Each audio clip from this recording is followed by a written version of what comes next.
Hello मित्रों, दोस्तों, भाइयों, बहनों, बेटियों, नमस्कार, नमो बुद्धाय। मैं सत्यपाल बौद्ध, नेचुरोपैथी का डॉक्टर, साउथ अमेरिका के देश बोलिविया में हूँ। और समय मिलने पर मैं ऐसी वीडियो बनाता हूँ जिससे लोग अपने स्वास्थ्य का ध्यान रखें और जीवन में खुश रहें, लंबी उम्र जिएं, लेकिन स्वस्थ रह करके। आइए, रक्त और तंत्रिका तंत्र। जल चिकित्सा के अंतर्गत रक्त तथा तंत्रिका तंत्र का ज्ञान दिया जाता है, क्योंकि ये दोनों शरीर के महत्वपूर्ण तत्व हैं। देखा जाए तो हमारा शरीर रक्त व तंत्रिका तंत्र की शक्ति से जीवित रहता है। अतः पहले हम रक्त के रहस्यमय संसार को समझने की चेष्टा करेंगे। रक्त का संसार। हम जो भोजन ग्रहण करते हैं वह पचने के बाद रक्त के रूप में बदल जाता है तथा परिसंचरण के द्वारा पचे हुए भोजन का स्वांगीकरण होता है। यदि अचानक किसी की धमनी कट जाती है तो रक्त बाहर निकलने लगता है। कोई नस कहीं से कट जाए तो धड़ाक से निकलने लगता है ना खून। यह रक्त कुछ चमकदार होता है, लेकिन यदि किसी शिरा के कटने पर रक्त बाहर आता है तो वह कुछ बैंगनी रंग का होता है। रक्त को लाल रंग देने वाली शक्ति को हीमोग्लोबिन कहते हैं। इस लाल रंग के खून की एक बूंद को यदि हम दूरवीक्षण यंत्र से देखें तो हमें हल्के रंग विहीन तरल पदार्थ प्लाज्मा में करोड़ों कणिकाएं तैरती हुई दिखाई देंगी।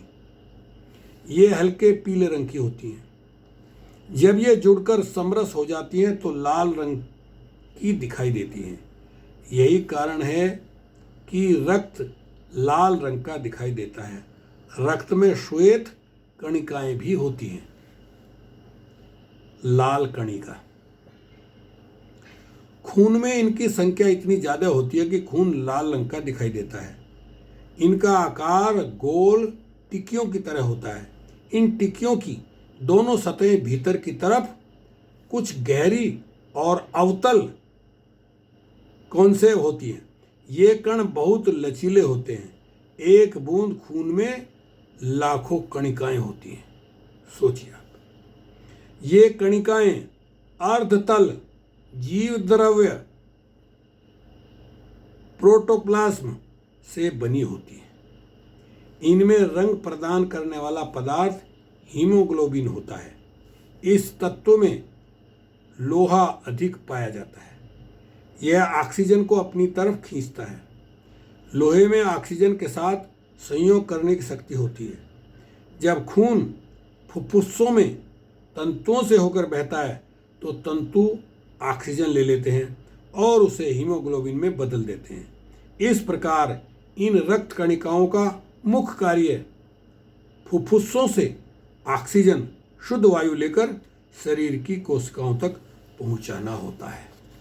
सोचिए आप, श्वेत कणिका, सफेद वाली, ये कणिकाएं रंग विहीन होती हैं। इनकी आकृति बदलती रहती है। इसी कारण ये पानी में तैरने वाले अमीबा की तरह मालूम पड़ती है। ये कणिकाएं लाल कणिकाओं से कुछ बड़ी होती हैं। इनकी संख्या भी लाल कणिकाओं से कम होती है। यदि हम एक बूंद खून लें तो उसमें 50 लाख कणिकाएं तथा 12,000 श्वेत कणिकाएं होंगी।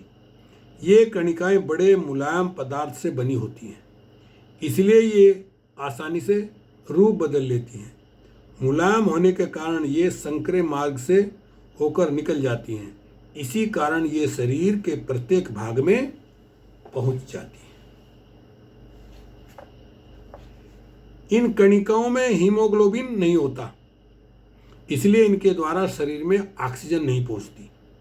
इनका मुख्य कारण शरीर के रोगाणुओं से शरीर की रक्षा करना है। इनमें से कुछ तो इन रोगाणुओं तथा विकारों से रक्षा करती हैं और कुछ एक प्रकार का प्रतिजीव विष एंटीटॉक्सिन तैयार करती है। ये रोगाणुओं के द्वारा उत्पन्न विष टॉक्सिन का प्रतिरोध करती हैं तथा उसे कमजोर बनाती हैं।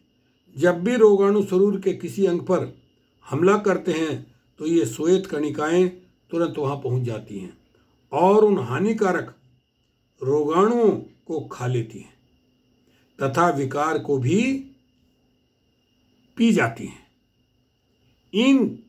इस कारण इनको शरीर रक्षक कहा जाता है। चलिए, वीडियो लंबी हो जाएगी तो लोग देखेंगे नहीं, इसलिए छोटी छोटी वीडियो में ही मैं आपको बहुत कुछ बताने सिखाने का प्रयास करूँगा। ओके, शुक्रिया, धन्यवाद।